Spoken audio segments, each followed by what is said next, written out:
کربلا، مذہب کو شان دیتے ہیں انصار کربلا، حق کو امان دیتے ہیں انصار کربلا، حق کو امان دیتے ہیں انصار کربلا، میدان چھوڑ کر جاتا ہے اصحاب مصطفیٰ، میدان چھوڑ کر جاتے ہیں اصحاب مصطفیٰ، میدان میں جان دیتے ہیں انصار کربلا، محمد و آل محمد صلوات۔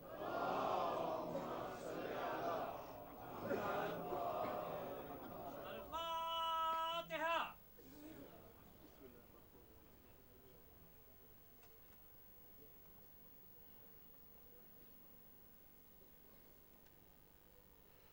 لا حول ولا قوة إلا بالله العلي العظيم. بسم الله الرحمن الرحيم. الحمد لله رب العالمين، رب الشهداء والصديقين، والصلاة والسلام على سيد المرسلين وخاتم النبيين سيدنا ومولانا أبي القاسم محمد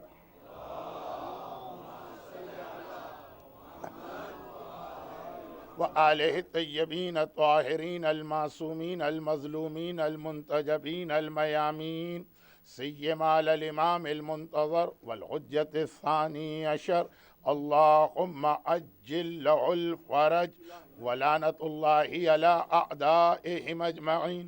أما بعد، فقد قال الله عز وجل في كتابه المبين: بسم الله الرحمن الرحيم: وإذا رأوا تجارة أو لهوا انفضوا إليه وتركوك قائما قل ما عند الله خير من اللهو ومن التجارة والله خير الرازقين.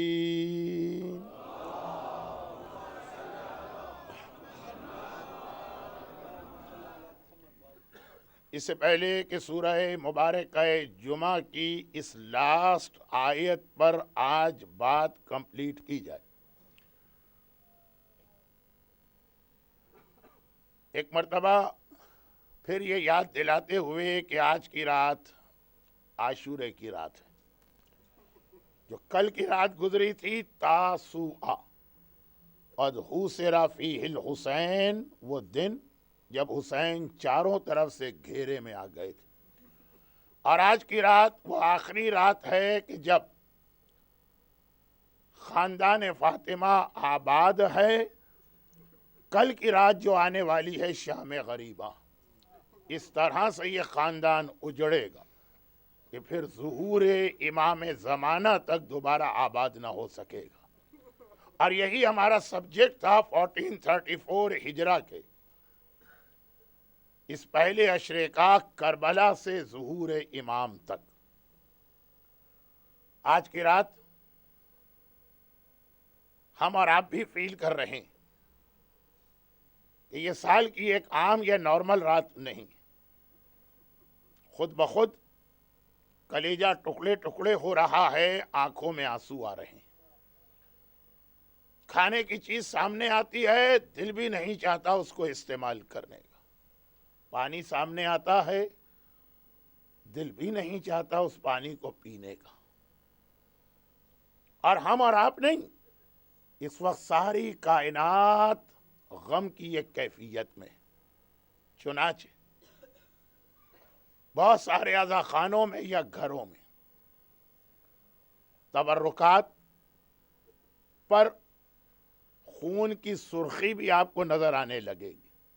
یہ ضروری نہیں ہے کہ شب عاشور یا عاشور کے دن جب آپ کو یہ خون نظر آئے تو آپ یہ سمجھیں کہ یہ کسی قسم کے عذاب کی وارننگ ہے، نہیں، کائنات غم کرتی ہے، اور کہیں پر اگر خاک شفا ہو، چاہے بہت ہی مختصر مائنیوٹ مقدار میں، تو وہ خاک شفا تو یقیناً خون کی طرح سے سرخ ہو جائے گی۔ وہ زمین جس کی مٹی اللہ کا رسول ام سلمہ کو دے کے گیا تھا، اور 61 ہجری کے عاشورے میں شہر مدینے میں ام سلمہ کے حجرے میں یہ مٹی خون بن گئی۔ دنیا میں جہاں جہاں اگر آپ کے پاس کوئی تسبیح ہے جس میں ذرا سی بھی خاک شفا، اگر آپ کے پاس کوئی مہر یا سجدگاہ ہے جس میں ذرا سی بھی خاک شفا، وہ تو یقیناً سرخ ہوگی، لیکن اس کے علاوہ بھی کہیں علم، کہیں تابوت، کہیں گہوارہ، کہیں زری، اس لیے کہ ہر سال یہ کائنات حسین کا غم مناتی، اور اللہ کی طرف سے یہ نشانیاں آتی ہیں حسین کے غم کی بھی اور اس بات کی بھی کہ حسین کا پیغام پھیلانا۔ اور یہیں پہ ایک جملہ میں کہہ دوں اور اس کے بعد جو میرا سبجیکٹ چل رہا ہے اس پہ بات شروع کی جائے۔ حسین کا غم، حسین کے غم کے حوالے سے ہر انسان کی دو ڈیوٹیز یا رسپانسبلٹیز، اور مسلمان ہو، رسول کا کلمہ پڑھنے والا، تو یہ دو ڈیوٹیز یا ذمہ داریاں اور بڑھ جاتی ہیں۔ یہ وہی دو ڈیوٹیز اور ذمہ داریاں جو کربلا کے واقعے کے جسٹ آفٹر حسین کی بہنوں نے، حسین کے گھر کی لیڈیز نے، حسین کے وارث سجاد نے انجام دی۔ دو ذمہ داری، ایک خود غم مناؤ، جہاں پر بھی ہو، جس جگہ پر بھی ہو، لوگوں کے ساتھ ہو تو غم مناؤ، اکیلے کسی غار میں یا جزیرے میں یا کسی جیل اور پریزن میں بیٹھے ہو تو غم مناؤ۔ یہ حسین کا ماتم ہے جو ہر ایک کو کرنا، اور ایک یہ ہے کہ حسین کے ماتم کو پھیلاؤ اور حسین کا یہ پیغام ہر ایک تک پہنچاؤ۔ چنانچہ یہ دو ذمہ داریاں ادا کرنے کے لیے ہمارے یہاں دو طریقے، ایک ہے مجلس، جس میں مرثیہ ہوتا ہے، جس میں نوحہ ہوتا ہے، جس کے اندر اوریٹر یا ذاکر کی تقریر ہوتی ہے اور غم کا بیان، اور ایک ہوتا ہے ہمارے یہاں جلوس، جو عام لوگوں کے سامنے حسین کا پیغام پہنچتا۔ محفل اور رضاخانے میں صرف وہ آتے ہیں جو حسین کو اور حسین کے نانا کو مانتے ہیں، مگر حسین کا پیغام تو ہمیں گاندھی جیسے نان مسلم کو بھی پہنچانا ہے، تو اس کے لیے دوسرا طریقہ اسلام نے رکھا ہے، جلوس۔ حسین کے گھر والے حسین کی صف ازاں بھی بچھا رہے ہیں، چاہے کربلا کے جنگل میں ہو یا شام کے قید خانے میں، اور لوگوں کے سامنے حسین کا پیغام بھی پہنچا رہے ہیں، چاہے بازاروں میں ہو یا درباروں میں۔ اب یہ ایک بہت بڑا ٹاپک ہو جائے گا، مگر حسین کا یہ غم اور حسین کا یہ میسج یہ سارے انسانوں تک کیوں پہنچانا؟ اس لیے کہ زمانے کے امام کے ذریعے سے اللہ کو جس مشن کو کمپلیٹ کرنا ہے، اس کا پارٹ اے ہے کربلا کا جہاد اور پارٹ بی ہے امام زمانہ کا ظہور۔ یہ دو چیزیں، اپیئرنس آف امام زمانہ، یہ کنیکٹڈ ہے کربلا کے جہاد سے، اور اسی کو میں سمجھانے کی کوشش کر رہا تھا۔ اور یہاں پہ رک کے ذرا سا میں اپنے سبجیکٹ کو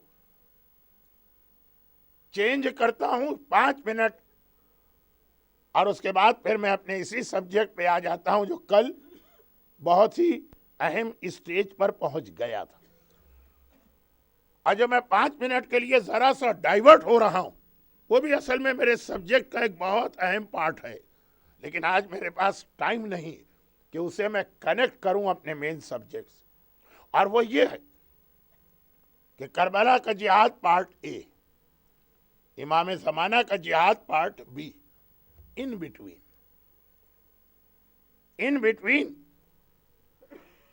دین کی اور مسلمانوں کی ڈیوٹی اور رسپانسبلٹی امام نے اپنے نائب مرجع وقت پہ رکھی، اور جیسے جیسے ظہور کا زمانہ قریب آتا جائے گا، ویسے ویسے مرجعیت کے خلاف پروپیگنڈا شروع ہوتا چلا جائے گا۔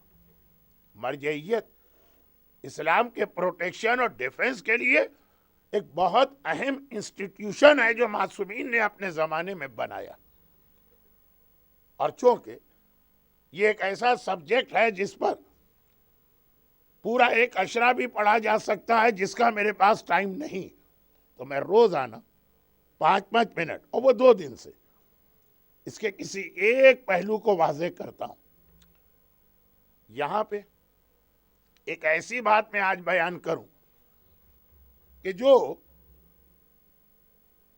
اپنی جگہ بالکل لاجیکل بات ہے اور بالکل صحیح بات ہے، اور عقل بھی اور اسلام بھی اس سے ایگری کرتا، اور وہ یہ کہ اگر آپ یہ کہیں کہ ہمارے ویسٹ کے ریکوائرمنٹس اور نیڈس نجف اور قم سے الگ ہیں، ہمیں اپنے علاقے اور اپنے ایریا کے لیے اپنا ایک لوکل مرجع چاہیے جو ہمارے مسائل کو سمجھ کے فتویٰ دے۔ میں نے کہا یہ بات بالکل صحیح، اگرچہ آج کی اس گلوبل ولیج کی دنیا میں جہاں پہ آپ کو معلوم ہے کہ بڑی بڑی ملٹی نیشنل کمپنیز تک ایک چھوٹے سے لیپ ٹاپ کے اوپر پوری کمپنی چلا دی جاتی ہے، جو کمیونیکیشن اتنا فاسٹ ہوا ہے اس کے نتیجے میں تو آج یہ کنسیپٹ ختم ہی ہو رہا ہے کہ ایسٹ الگ ہے اور ویسٹ الگ ہے، لیکن پھر بھی بیسیکلی اس بات سے اسلام ایگری کرتا، مگر اس کا ایک طریقہ ہوتا ہے۔ کسی بھی غلطی کو ریکٹیفائی کرنے کے دو طریقے ہیں، اے اور بی۔ ہمیں بی کو لینا چاہیے، ہم بی نہیں لیتے ہیں کیونکہ ذرا مشکل کام، ہم اے لیتے ہیں۔ پرابلم یہاں سے شروع ہوا۔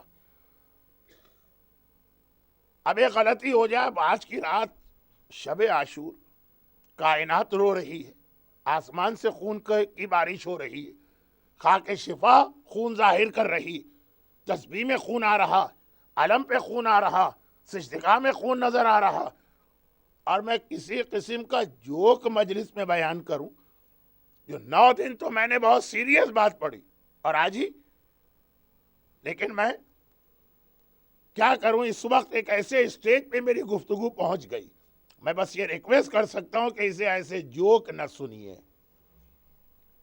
کوئی بھی اگر کہیں پہ غلطی ہو رہی یا شارٹ کمنگ ہے تو اس کا ریکٹیفائی کرنے کے اور غلطی کو ٹھیک کرنے کے دو طریقے، اے اور بی۔ اب اس کی ایک ایگزامپل دی جاتی ہے جو جوک بنا کے، مثلا پاکستان، ہمارے یہاں ایک آئی ڈی کارڈ یا آئیڈینٹی کارڈ بنتا ہے، یا مثلا پاسپورٹ بنتا ہے، اور اگر کوئی عورت ہے تو اس کے ساتھ اس کے ہسبینڈ کا نام لکھا جاتا۔ اب ایک جوک بیان کیا جاتا ہے، میں اسے اس وقت بہت ہی سیریس مثال بنا کے پیش کر رہا ہوں۔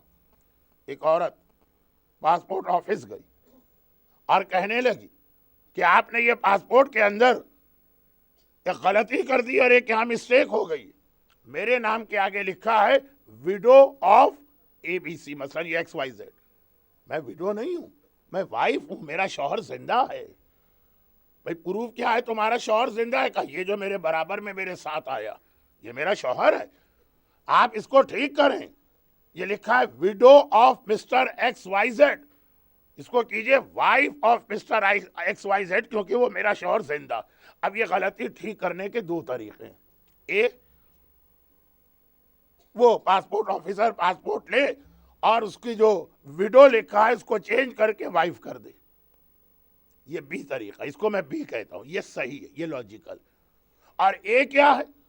اس نے کہا اچھا یہ غلطی ہو گئی ہے، میں اس کو ٹھیک کرتا ہوں، یہ کہے کہ اس نے پسٹل نکالا اور اس کے شوہر پہ فائر کر دیا، شوہر مر گیا، کہ آپ تو ٹھیک ہو گیا نا، آپ ویڈو ہو گئی، آپ کے پاسپورٹ پہ لکھا تھا ویڈو آف ایکس وائی زیڈ، میں نے آپ کو ویڈو کر دیا۔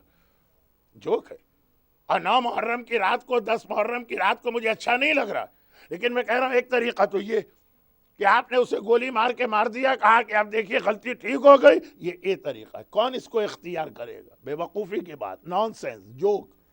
اور بی کیا ہے کہ واقعاً اس کو ٹھیک کرے۔ اب ہمیں یورپ کے لیے الگ مرجع چاہیے، نارتھ امریکہ کے لیے الگ مرجع چاہیے، یہ الگ بات ہے کہ اس کا اگلا اسٹیج اس سے بھی خطرناک ہے۔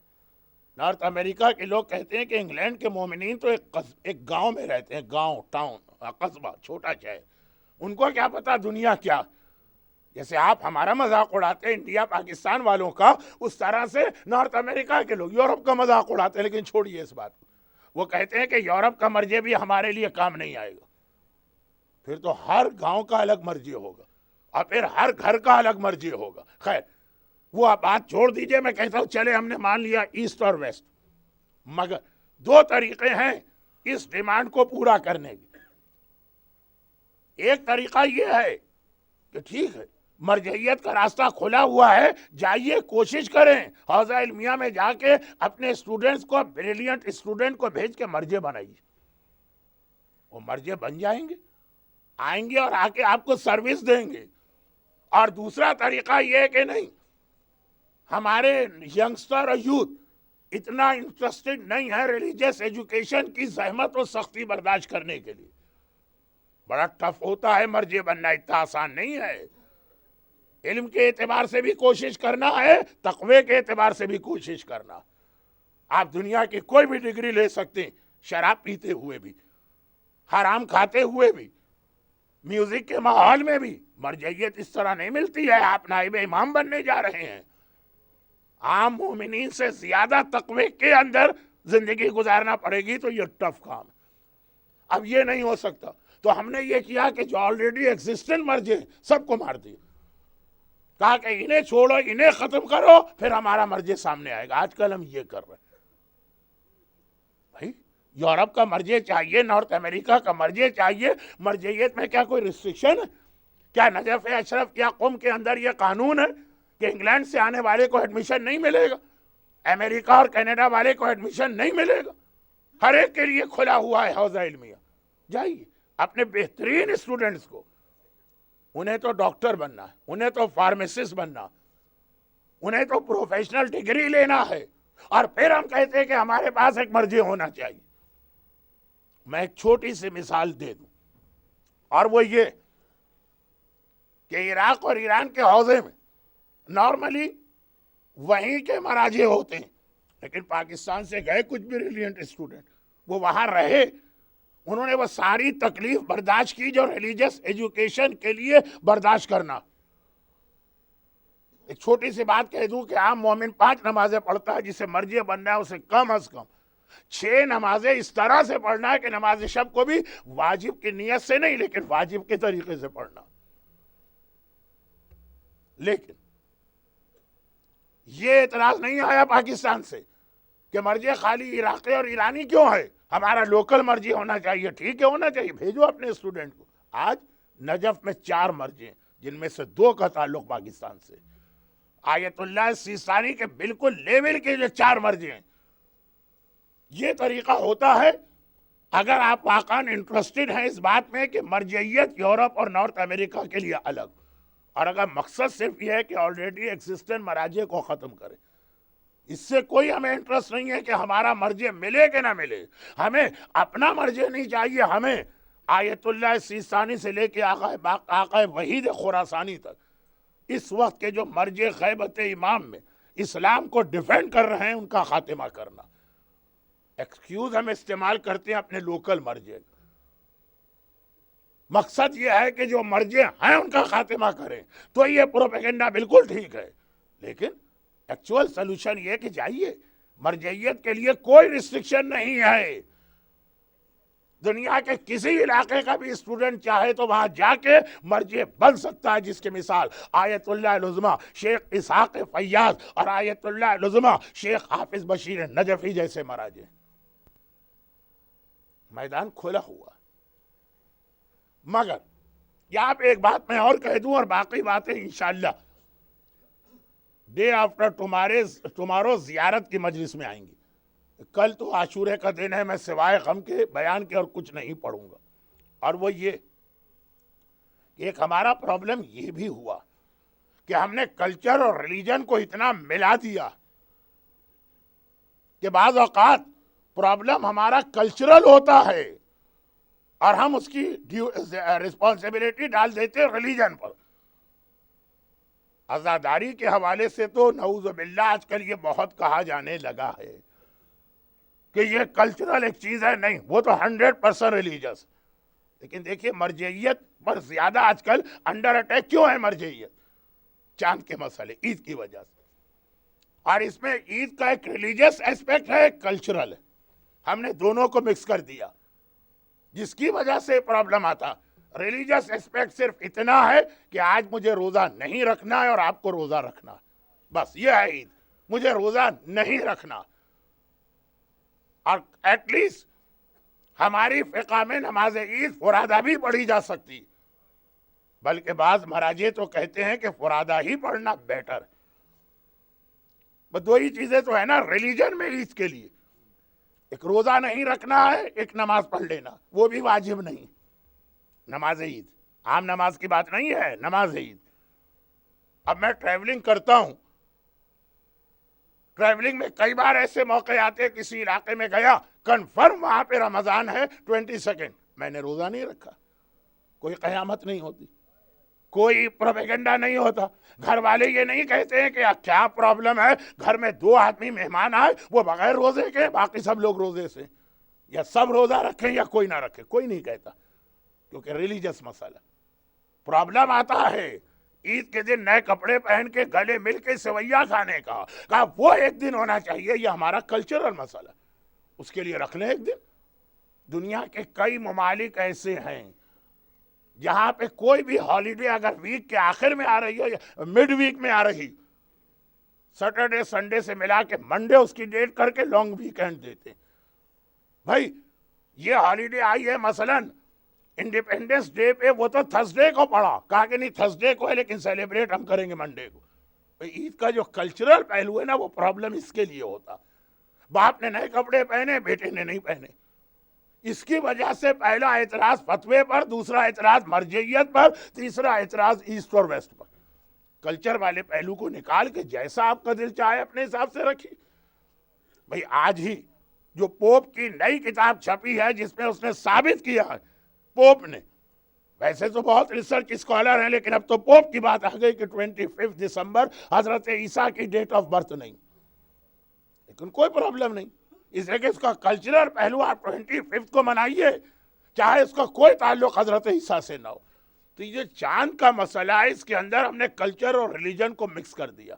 پرابلم آتا ہے ہمارے کلچرل فنکشن میں، ہم اس کی ذمہ داری قرار دیتے ہیں فتوے اور مرجعیت اور ریلیجس پہلو پر۔ اسے الگ کیجیے، سیپریٹ کیجیے کم از کم عید کی سویاں اور عید کے روزے کو، تب جا کے یہ پرابلم کا سلوشن نکلے گا۔ لیکن یہ سب میں کہتا رہوں، مجھے پتا ہے کہ اس کے باوجود یہ پروپیگنڈا بڑھتا جائے گا، کم بھی نہیں ہوگا، اس لیے کہ آخری زمانے کی کنفرمڈ سائنس آف ظہور میں یہ شامل ہے۔ اوورآل تمام پوائس علماء پر کرٹیسزم، اور اسپیشلی جس کو امام نے اپنا نائب بنایا اور جو غیبت کے اندر ایک طرح کا ڈیفینڈر ہے، اور ظہور کے موقع پہ جو لوگوں کو بتائے گا۔ اب یہ جو میں اپنے سبجیکٹ سے بھی کنیکٹ ہو گیا، اور کل رات کی مجلس سے بھی۔ کل رات کی مجلس کیا تھی؟ امام کے آنے سے پہلے جھوٹے امام آئیں گے، چاہے وہ 12 ہوں، چاہے وہ 40 ہوں، چاہے وہ 70 ہوں، نمبر جو ہے وہ اتنا امپورٹنٹ نہیں، جھوٹے امام آئیں گے۔ تو ہاؤ کین وی ریکوگنائز، ہمیں کیسے پتا چلے کہ اس میں سچا امام کون ہے، امام برحق جس کے نام پہ جان قربان، اور جھوٹا کون ہے؟ کون ہمیں بتانے والا؟ وہ یہی مراجع کرام ہوں گے۔ تو امام کے آنے سے پہلے انہی کو اتنا ڈاؤٹ فل بنا دو کہ قوم ان کی جانب، ان سے کانٹیکٹ کرنا یا ان کی جانب رجوع کرنا چھوڑ دے، پھر اگر جھوٹا امام بنا دیا تو جو امام کا فرق ہمیں بتانے والا ہے، جب وہی شک میں پڑ گیا تو جھوٹا امام بہت جلدی پاپولر بنایا جائے گا۔ تھوڑی سی بات اب میں زیارت کی مجلس کے لیے چھوڑ دیتا ہوں، لیکن یہ جو کل میں نے ایک حدیث پڑھی تھی کہ امام کے آنے سے پہلے جھوٹا امام آئے گا، تو اس پہ غور کریں کہ ہم کیسے پہچان سکیں گے سچا کون ہے اور جھوٹا کون ہے۔ اس کے لیے ہمیں سہارا لینا پڑے گا، کانٹیکٹ کرنا پڑے گا، ہمیں ریلائی کرنا پڑے گا ایک مرجع کی نالج پر۔ پہلے اسی کو شک والا بنا دیا تاکہ بعد والی پلاننگ آسانی سے کامیاب۔ اور یہ زیادہ یہ جو پرابلم کریٹ ہوتے ہیں، یہ 2 خرابیوں کی وجہ سے۔ ایک جب دل میں مال کی محبت بہت بڑھ جاتی ہے، اور ایک جب وہ لعب معاشرے میں بہت کامن ہو جاتا۔ یہ سورہ جمعہ کی آخری آیت، وَإِذَا رَأَوْا تِجَارَةً أَوْ لَهْوًا انفضوا الیہا۔ جب یہ لوگ تجارت دیکھتے ہیں, مرچنڈائز کو, بزنس ٹرانزیکشن, دوڑ کے وہاں جاتے ہیں. وہ تارکو کا قائمہ, اے رسول تجھے اکیلا چھوڑ دیتے ہیں. وہ لہوا, اب یہ عربی لفظ ہے, ڈفرینٹ ٹرانسلیشن اس کے مجھے نظر آئے کہ جب لہو نظر آتا ہے تو لوگ رسول کو چھوڑ کے چلے جاتے ہیں. قرآن وٹنس ہے. لہو, ایک ٹرانسلیشن میں نے دیکھا لہو مینس اسپورٹس, ایک میں دیکھا پاس ٹائم, ایک میں دیکھا امیوزمنٹ. بھائی یہ ساری چیزیں لہو و لعب. آخری زمانے کی نشانی یہ ہے کہ دو چیزیں بہت بڑھ جائیں گی, ایک مال کی محبت اور ایک اسپورٹس, انٹرٹینمنٹ, امیوزمنٹ والے ایکٹ, پاس ٹائم والی چیزیں. کیا آج ایسا نہیں؟ کیا آپ کا بچہ 24 آورز میں سے 14 آورز وہ لیپ ٹاپ یا آئی فون یا آئی پیڈ پہ نہیں گزار رہا؟ لَخْوًا انفضوا الیہ. ابھی بات تو بہت لمبی ہوگی لیکن آیت کو آج کمپلیٹ کرنا تھا. اور یہاں پہ رک کے ایک بہت ہی اہم روایت آپ کے سامنے پہلے کوٹ کروں تاکہ جو آدھی بات اب تک ہوئی. مجھے معلوم ہے کہ عاشورے کے بعد زیارت کی مجلس میں مومنین نہیں آ سکیں گے, اور خاص طور پہ ورکنگ ڈے. تو جو بات اب تک ہے آج اسے کمپلیٹ کرنا ہے. اس آیت میں دو باتیں آئیں, اور آیت کی تلاوت میں کیوں کر رہا ہوں ان مومنین کے لیے جو آج صرف شب عاشور کی وجہ سے آئیں. انہیں کوئی انٹرسٹ نہیں ہے کہ صادق حسن کون ہے اور کیا پڑھ رہا ہے. ان کو ذرا سا اس کا ایک کنیکشن بتا دوں. آیت کا ترجمہ یہ اس لیے میں پڑھ رہا تھا کہ رسول خدا کے زمانے میں ان کو انوائٹ کر کے بلانے والے مدینے کے مسلمان, قرآن نے کہا کہ دو ان میں ایسے فالٹ یا خرابی یا شارٹ کمنگ تھی کہ رسول کو بلایا, رسول کے پیچھے نماز شروع کرتے ہیں اور رسول کو چھوڑ کے بھاگ جاتے ہیں. تارکو کا قائمہ, تجھے نماز کے قیام میں اکیلا چھوڑ دیتے ہیں. ایک پیسے کی محبت اور ایک یہ پاس ٹائم, امیوزمنٹ, اسپورٹ, انٹرٹینمنٹ. اب یہ لفظ اسپورٹ سے میں ایگری نہیں کرتا لیکن کیا کروں, انگلش ٹرانسلیشن میں یہی لفظ مجھے نظر آیا, اور میری انگلش کتنی ویک ہے کہ دو چیزیں تو اس 10 دن میں آپ کو یاد ہو گئیں. مجھ میں کتنی بیماریاں ہیں اور میں اس کے لیے کیا دوا لے رہا ہوں, اور دوسرا یہ کہ انگلش میری بہت ویک ہے. تو یہ اسپورٹس ترجمہ قرآن کے ٹرانسلیشن میں لکھا ہے تو میں پڑھ رہا ہوں. یہ دو چیزیں. اب آئیے پہلی چیز, مال کے حوالے سے بات 2 دن ہو گئی لیکن ایک بہت اہم حدیث, اور یہ وہ حدیث ہے جس کا ریفرنس میں نے پہلی مجلس میں دیا تھا, اور وہ یہ ہے کہ جب زمانے کے امام ظاہر ہوں گے کربلا کے جہاد کو کمپلیٹ کرنے کے لیے, کل عاشورے کا دن, سارا دن آپ امام زمانہ کو یاد کریں گے کہ مولا کربلا کی وجہ سے ظاہر ہو جائیے, اور اعمال عاشورہ کے اندر بھی یہ دعا شامل ہے. تو جب زمانے کے امام ظاہر ہوں گے تو روایت یہ ہے کہ امام کی جو فرسٹ آرمی ہوگی وہاں سے لے کر جو امام کی فائنل آرمی ہے وہاں تک, فرام 313 to 10,000, فرسٹ آرمی ہے 313 اور فائنل آرمی بنے گی 10,000. پھر امام اپنا جہاد اسٹارٹ کریں گے. امام مکے سے اپنا جہاد اسٹارٹ کریں گے اور مدینے جائیں گے. کربلا والا حسین مدینے سے مکے آیا تھا اور پھر اپنا جہاد شروع کیا تھا.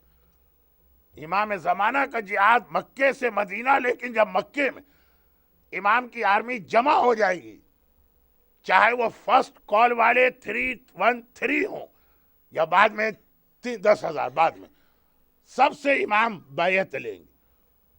اور بیعت کا مطلب کیا ہے کہ امام کہیں گے تم مجھ سے 25 باتوں کا وعدہ کرو پھر میں اپنا جہاد شروع کروں گا. یبایعون, امام اپنی آرمی سے بیعت لیں گے کہ اگر میرے ساتھ مل کے جہاد کرنا ہے. آج کی رات شب عاشور آقا حسین نے چراغ گل کر کے اپنی آرمی سے بیعت لی.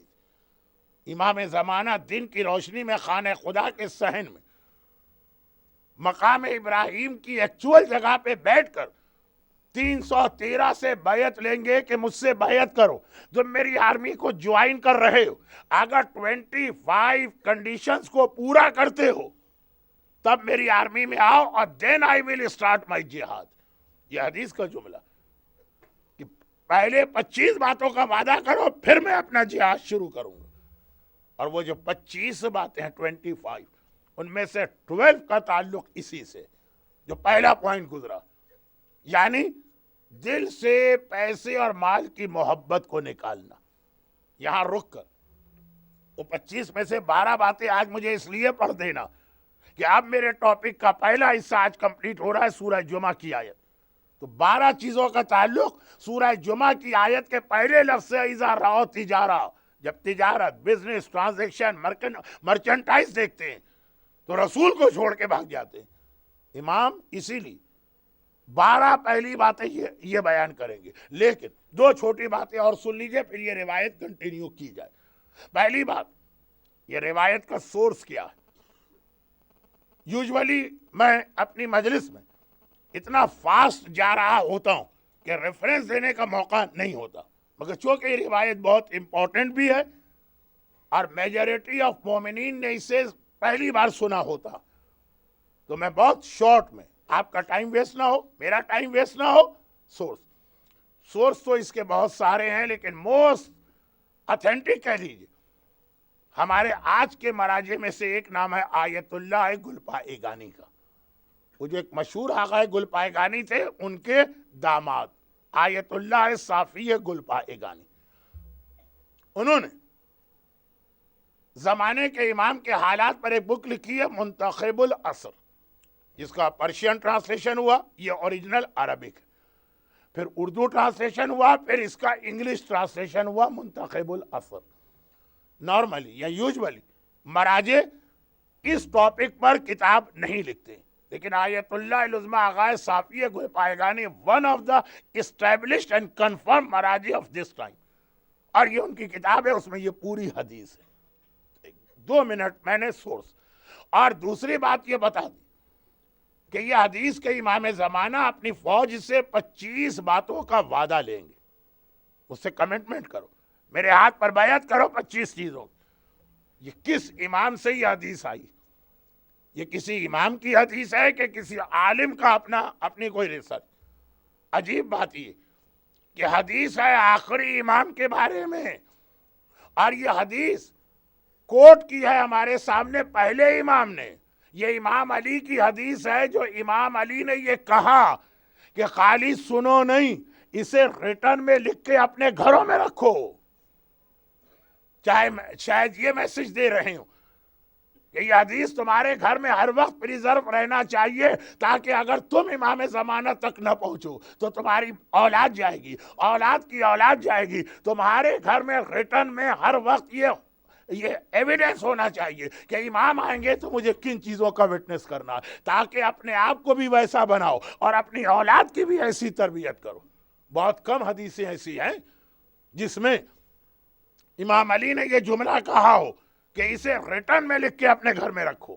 یہ حدیث کہا کہ جب میرا بیٹا مکے میں ظاہر ہوگا اور پہلی آرمی اس کو جوائن کرے گی تو 25 چیزیں, ان میں سے 12 کا تعلق میرے اب تک کے ٹاپک سے ہے جو میں کور کر چکا ہوں, اور لاسٹ 13 وہ انشاءاللہ زیارت کی مجلس میں آئیں گی. 12 چیزیں. اب میں بہت جلدی پڑھ رہا ہوں, میں نے خالی ان 12 چیزوں پر پورا اشرا پڑھا اور کہا کہ میں 15 منٹ میں اسے کمپلیٹ کرنا چاہتا ہوں اور پھر آج کے سبجیکٹ کو آگے بڑھانا چاہتا ہوں. کہا یبایعون, زمانے کا امام اپنی فوج سے بیعت لے گا ان لا یسرفو.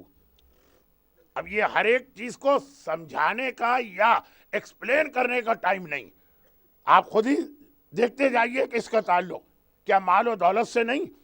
کہا پہلی بات تو یہ کہ خبردار کبھی فضول خرچی اور اسراف نہ کرنا.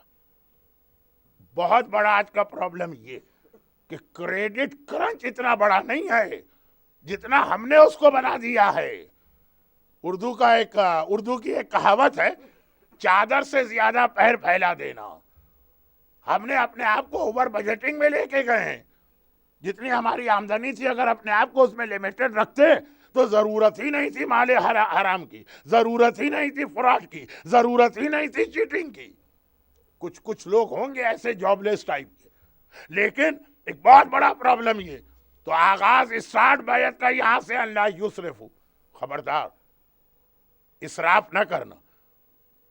اگر 2 بیڈروم کے مکان سے تمہارا کام چل سکتا ہے تو کیا ضرورت ہے کہ اتنے بڑے بڑے مکان لو کے بعد میں اس کا مورگیج دینا مشکل ہو جائے اور آ کے کہو مولانا برکت کے لیے کوئی دعا بتائی. دیکھیں میں نے کہا ایک ایک چیز پہ ایک مجلس ہو سکتی ہے، لیکن چونکہ یہ 12 چیزوں میں کئی بار امام نے اسی پوائنٹ کو ریپیٹ کیا. آج کل ہمارے یہاں آسٹریلیا میں آسٹریلین گورنمنٹ ایک ایڈوائس جاری کرتی ہے ٹائم ٹو ٹائم کہ کیسے کریڈٹ کرنچ سے بچا جائے. اس میں ایک جملہ یہ ہوتا کہ بھئی جتنی آپ کی آمدنی ہے اپنے ایکسپینڈیچر کو اس کے اندر رکھی. اور خاص طور پہ دیکھیے ایک بات کہی جاتی ہے جو ہم پاکستان انڈیا میں اپنے بچوں سے کہتے تھے پہلے کہ کریڈٹ کارڈ کو تو بالکل استعمال نہ کریں یا کم سے کم استعمال کریں. سارا پرابلم یہی ہو جاتا ہے جب آپ لمٹ کراس کر جاتے ہیں. اب آپ کو سورہ واقعہ چاہیے، اب آپ کو روزی کے لیے کوئی دعا چاہیے، اب آپ کو روزی کے لیے کوئی عمل چاہیے. تو اب میں نے کہا نا کہ اس پہ میں اشرا پڑھ چکا ہوں تو اتنا ٹائم نہیں ہے.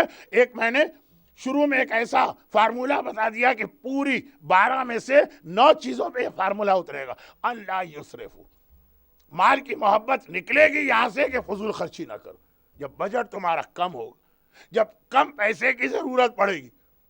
اچھا نہیں میں اور شارٹ کرتا ہوں. ولا یسرقو، خبردار کسی کے حق میں ڈاکہ نہ ڈالنا، کسی کا مال چوری نہ کرنا. 2 دن 3 دن یہ بات ہو چکی. بھائی کا حق، بہن کا حق، غلط کلیم کر کے گورنمنٹ سے بینیفٹ لینا، یہ ساری چیزیں چوری نہ کرو. یہ مولا کا جملہ تھا نا عقیل سے. عقیل مولا کے بڑے بھائی ہیں. حدیث اتنی مشہور ہے کیونکہ نہج البلاغہ میں پورا خطبہ آیا. صرف اس کا ایک جملہ ریپیٹ کر رہا ہوں جو کم پڑھا جاتا. یہ کون سی حدیث میں پڑھ رہا ہوں؟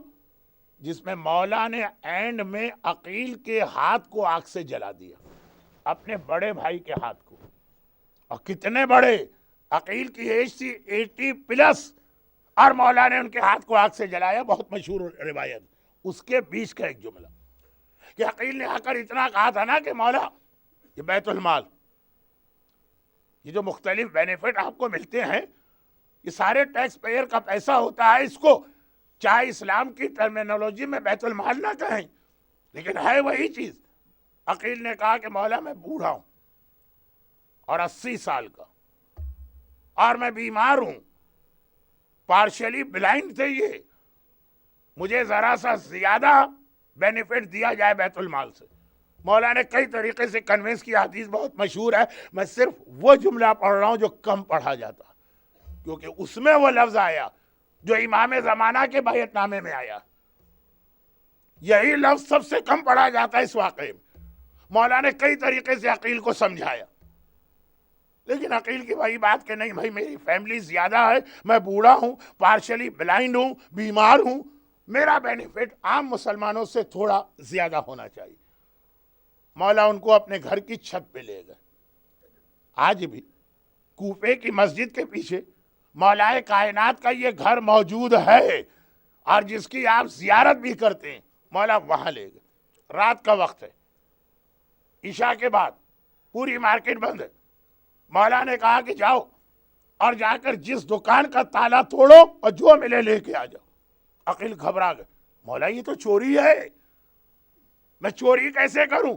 کہا یہ ایک مسلمان کا مال ہے جسے تم چوری نہیں کر سکتے اور مجھ سے کہہ رہے ہو کہ میں بیت المال سے تمہیں زیادہ دوں. وہ تو سارے مسلمانوں کا مال ہے. جب ایک کے مال کی چوری حرام ہے تو 10 ملین کے مال کی چوری تو 10 ملین ٹائم زیادہ حرام ہونا چاہیے. چوری میں یہ بھی آتا کہ آپ کہیں کہ ٹیکس پیئر کا جو پیسہ جمع ہے اس میں سے مجھے غلط طریقے سے دیا جائے. امام زمانہ نے پہلی بیعت یہی لی، فرسٹ بیعت. اب 12 چیزیں میں جلدی جلدی پڑھوں ورنہ آج کا جو میرا سبجیکٹ ہے وہ پورا نہیں ہو سکے گا. کہا کہ فضول خرچی نہ کرنا، ولا یسرقو، اور چوری نہ کرنا. چوری وہی نہیں ہے کہ آپ کسی کے گھر کو توڑیں، یہ بھی چوری. ولا یاکلوا اموال الیتیم، خبردار کسی یتیم کے مال کو کبھی نہ کھانا. اور امام کی وہ حدیث، اب یہ جو میں نے یہ بیعت نامہ پورے عشرے میں کیسے پڑھا اسی طرح سے ایکسپلین کرتے ہوئے، جس کو میں آج شارٹ کر رہا ہوں، ایک ایک مثال دیتا ہوں. یتیم کے مال کو نہ کھانا. اور امام نے کہا کہ سب سے پہلے یتیم تو ہم ہیں جو ہمارا خمس نہیں دیتا ہمارا حق، وہ گویا یتیم کا مال کھا رہا. امام زمانہ کے بیعت نامے میں یتیم کے مال میں ہمارے گھر کے یتیم سے لے کے رسالت کے خاندان کے یتیم سب آ گئے. اس کے بعد پھر امام نے وہی پہلا والا جملہ، لیکن چلے فضول خرچی تو ایک گناہ کبیرہ، امام نے 3 اور ایسی باتیں بتائی جو شاید حرام نہ ہوں، لیکن یہ چیزیں دولت کی محبت کی جانب ہم کو لے جاتی. 4 چیزیں ایک ساتھ سن لیجئے. امام نے فرمایا وَلَا يَكْنِزُونَ الذَّهَبَ وَلَا فِضَّةَ وَلَا بُرًّا وَلَا شَعِيرًا وَلَا يَلْبِسُونَ خِزًّا وَلَا حَرِيرًا. مال کی محبت دل سے نکل رہی. امام نے کہا خبردار گھر میں سونے اور چاندی کو جمع نہ کرنا. ہو سکتا ہے کہ حرام طریقے سے جمع نہ کرے، حلال، لیکن جہاں گھر میں سونا چاندی جمع ہونا شروع ہوا وہیں تو شیطان کے لیے آپ کے گھر کا راستہ کھولا. یہ بہت اہم جملہ اس کے بعد آ رہا. اور 21 سینچری کے کریڈٹ کرنچ کو آپ دیکھ رہے ہیں تو شاید تھوڑا سمجھ میں آئے. ولا برم ولا شعیرہ، سونے اور چاندی کو جمع نہ کرنا اور کھانے پینے کی چیزوں کو جمع نہ کرنا. دنیا میں آج اتنا بڑا پرابلم، جو میں نے 2 دن پہلے کہا کہ ایک وقت آئے گا کہ سونا ملے گا، روٹی نہیں ملے گی. خود فوڈ اسٹیپل کہا کہ یہ آخری زمانے کا سسٹم ایسا بگڑے گا، بڑی بڑی حکومتیں کھانے پینے کی چیزوں کا کنٹرول بھی اپنے ہاتھ میں لیں گی. پہلے انڈیویجولز کو تھریٹ کیا جاتا تھا، ہم تمہاری روٹی بند کریں گے، اب پوری قوم کو تھریٹ کیا جائے گا. ایران سے بھی یہ کہا گیا تھا کہ اگر ہماری کنڈیشنز کو نہیں مانا ہم تمہاری روٹی بند کر دیں گے، تم لوگ فاقے میں مر جاؤ گے. اب یہ ساری چیزوں کو ایکسپلین میں کرتا تھا، آج نہیں کر رہا ہوں، لیکن امام بتا رہے کہ مال کی محبت. دیکھیں اسلام کا ایک اور اصول سمجھ لیجیے، اسلام حرام سے روکتا ہے اور وہ طریقے بتاتا ہے کہ آخر آدمی حرام کرتا کیوں ہے. ایک صحیح ڈاکٹر آپ کا علاج بھی کرے گا اور پھر یہ بھی بتائے گا بیماری پیدا کیوں ہوئی، آئندہ یہ بیماری نہ ہو تو دوا ہماری الگ لو، لیکن یہ پریکاشنز تمہیں علاج کے بعد بھی کرنا. صحیح ڈاکٹر. بخاری یہ نہیں ہے کہ اس وقت آپ کا پرابلم سالو کر دیا. اسلام کہہ رہا ہے کہ مال حرام کی جانب نہ جاؤ. اب یہ بتا رہا ہے کہ لوگ حرام کی طرف کیوں جاتے ہیں. کہا خبردار بہترین اور قیمتی کپڑے نہ پہننا. اب مجھے یہاں کی ایگزامپل نہیں آتی ہیں، اگر میری ایگزامپل صحیح نہ ہو تو اس کو کریکٹ کر لیجئے. اگر 100 پاؤنڈ کے سوٹ سے کام چل سکتا ہے تو 200 یا 400 پاؤنڈ کا سوٹ خریدنے کی کیا ضرورت. اگر 50 پاؤنڈ کے جوتے سے کام چل سکتا ہے تو 300 پاؤنڈ کا ہائی اسٹریٹ سے جوتا خریدنے کی کیا ضرورت. دیکھیے ہو سکتا ہے یہ حرام بھی نہ ہو، مگر یہ راستہ کھلتا ہے حرام کا. آج پیسے ہیں تم افورڈ کر سکتے ہو، لیکن اگر عادت اس کی بڑھ گئی تو جب پیسے نہیں ہوں گے تب بھی تمہیں یہ چیز چاہیے، چاہے خمس روکنا پڑے، چاہے زکوٰۃ روکنا پڑے، چاہے کسی کا حق مارنا پڑے. اور اسلام راستے بھی بند کر رہا ہے. اور اصل مسئلہ میں اس وقت اسلام کے احکامات نہیں بتا رہا، امام زمانہ کا بیعت نامہ بتا رہا ہوں کہ اگر آپ کو امام زمانہ کی آرمی کو جوائن کرنا، اگرچہ سارا سال ہماری تمنا یہ ہوتی ہے کہ ہم امام کی آرمی کو جوائن کریں، لیکن شب عاشور اور عاشور کے دن تو بہت دل چاہتا. وہ عمر سعد سے انتقام لینے والا، وہ ہرملہ سے ریونج لینے والا وہ آئے اور ہم اس کی آرمی میں جائیں تو ایک طریقہ بتا رہے کہ کیسے امام کی آرمی میں شامل ہو گئے. اور یہاں پر جو لوگ کل کی مجلس میں تھے ان کو ایک چیز یاد دلا دوں، خالی ٹائم نہیں ہے اس کو ریپیٹ کرنے کا، کہ کربلا میں حسین کی آرمی کا بھی یہی مسئلہ تھا کہ یزید کی آرمی میں وہ لوگ تھے بطونکم من الحرام، جن کے پیٹ حرام سے بھرے تھے. تو یہ چیزیں کہ بھئی کہہ دیا کہ فضول خرچی نہ کرو، سونا چاندی جمع نہ کرو، مگر پھر وہ چیزیں بھی روک رہے ہیں کہ جو آدمی کو سونے اور چاندی کی جانب لے کے جاتی ہیں. اچھے کپڑے نہ پہنو، خزم ولا حریرہ، ریشم کے کپڑے، خس کے کپڑے. اور خالی کپڑے نہیں، پھر کہا کہ کپڑے کے اوپر جو آرائش کی چیزیں ہیں خبردار وہ بھی اچھی نہ ہوں۔ پہلے زمانے میں خالی ایک بیلٹ پہنی جاتی تھی جو کبھی کبھار 1-1 لاکھ درہم کی ہوتی تھی، اب آج کل تو پتہ نہیں کتنے طریقے، خالی ایک گلاس، سن گلاس، یہ پتہ نہیں کتنے پاؤنڈ کا ہوگا جو 10 پاؤنڈ سے بھی آپ کا کام چل جائے گا۔ اس سے سستے میں نہ جائیے گا ورنہ وہ نقصان پہنچائے گا۔ تو اب یہ ہے کہ خیر 10 نہیں تو 20 صحیح، 50 صحیح، لیکن میں ایسے لوگوں کو جانتا ہوں 1000 پاؤنڈ کا سن گلاس پہنتے۔ امام نے یہ دو الگ چیزیں ہیں۔ ٹائم میرے ہاتھ سے بھاگا جا رہا ہے، اس لیے میں بہت سی چیزوں کو ایکسپلین نہیں کر رہا، لیکن جو 25 چیزوں میں سے 12 چیزیں مال کی محبت دل سے نکالی جائے تو ایک مرتبہ پھر آخری 3-4 باتوں کو جلدی جلدی ریپیٹ کروں۔ وَلَا يَكْنِزُونَ الذَّهَبَ وَالْفِضَّةَ، سونا اور چاندی جمع نہ کرنا، کھانے پینے کی چیزوں کو ہولڈ کر کے رکھنا، خوذ اور ریشم کے بہترین کپڑے نہ پہننا اور ریشم کے بیلٹ نہ پہننا۔ وہ بیلٹ کا مطلب لباس کا ایکسٹرنل، جوتا آ گیا، گلاس آ گئے اور چیزیں، ٹائی اتنی قیمتی اور ایکسپینسو، میں کیا آپ کو بتاؤں، آپ مجھ سے بہتر یہاں جانتے ہیں، میں آگے بڑھتا ہوں۔ یہ ہو گئی 7 چیزیں، اور اس کے بعد اور واضح ہو جائے وَيَلْبِسُونَ الْخَشِنَ مِنَ الثِّيَابِ، کہا کہ کپڑوں میں جتنے سادہ سے سادہ اور سمپل کپڑے پہن سکتے ہو وہ پہنو۔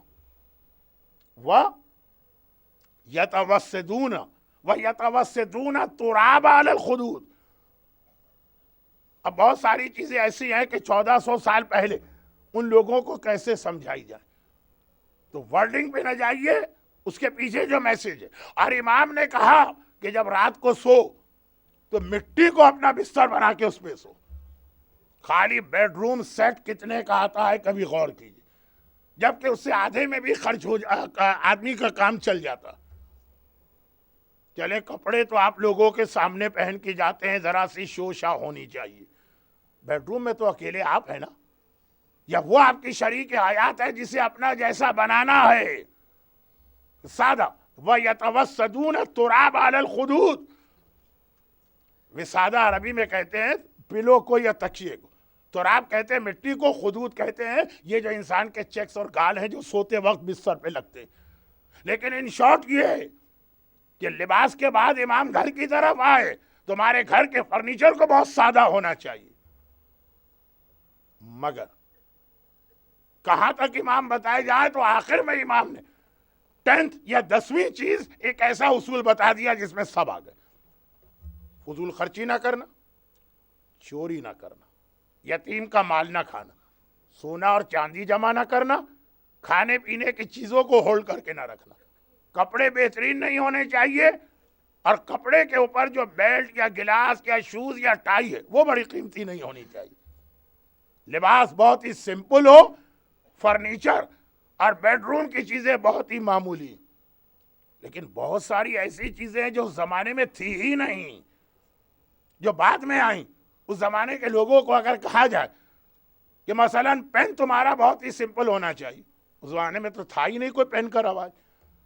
جو 50 پینی کے بال پین سے کام چل سکتا ہے، پارکر اور شیفر سے نیچے لوگ بات نہیں کرتے، اور پھر کہتے مولانا کوئی دعا بتائیے۔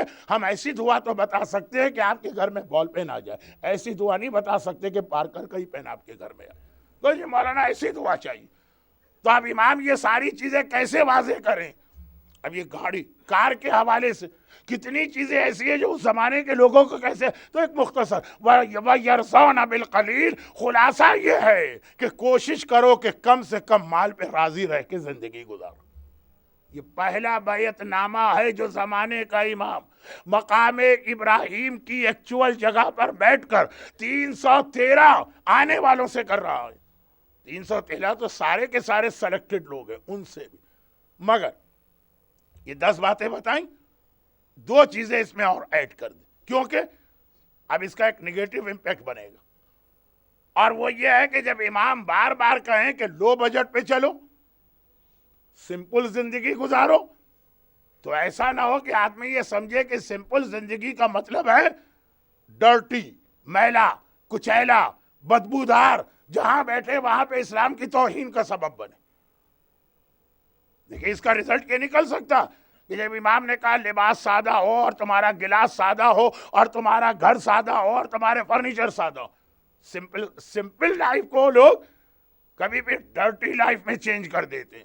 ایک کمرہ ہے چھوٹا سا، جو لیبر کلاس آپ نے مڈل ایسٹ پہ دیکھی ہو، اگر 12 آدمی اس کے اندر رہ رہے ہیں، یہ بھی نہیں ہونا چاہیے۔ چنانچہ پھر آخری 2 باتیں اس سے ریلیٹڈ، ذرا سا دوسرا پہلو، اور یہ وعدہ کرو کہ یہ شمعون الطیب، تم عطر، پرفیوم اور خوشبو کو ضرور استعمال کرو گے، اور وَيَكْرَهُونَ النَّجَاسَةَ وَالْوَسْخَ، اور نجاست اور گندگی سے کراہیت کرو گے۔ سادگی الگ چیز ہے، گندگی الگ چیز ہے۔ معلوم ہوا کہ امام نے کہا کہ تمہارے گھر کا فرنیچر سمپل ہونا چاہیے، آپ نے اتنا سمپل کیا کہ گھر میں آپ کی جگہ کم ہے، کاکروچز زیادہ پھیل رہے ہیں۔ میں نے دیکھا، انگلینڈ میں دیکھا، بیلنس، یہ پہلے بیعت نامے کے اندر 12 چیزیں مکمل ہوئی، سادہ زندگی لیکن صاف ستھرا، نیٹ اینڈ کلین مومن۔ آج تو اسلام کے نام پہ ایسے ایسے لوگ کھڑے ہوئے کہ اگر آپ ان کی پکچر دیکھ لیں تو آپ مومن ہونے کے بعد ان کو دیکھ کے ڈر جائیں، اور اگر بائی فیز آپ ان کو دیکھ لیں تو آپ کے بچے ان کو دیکھ کے بے ہوش ہو جائیں۔ ایسا لباس، ایسی داڑھیاں، ایسا چہرہ، اور وہ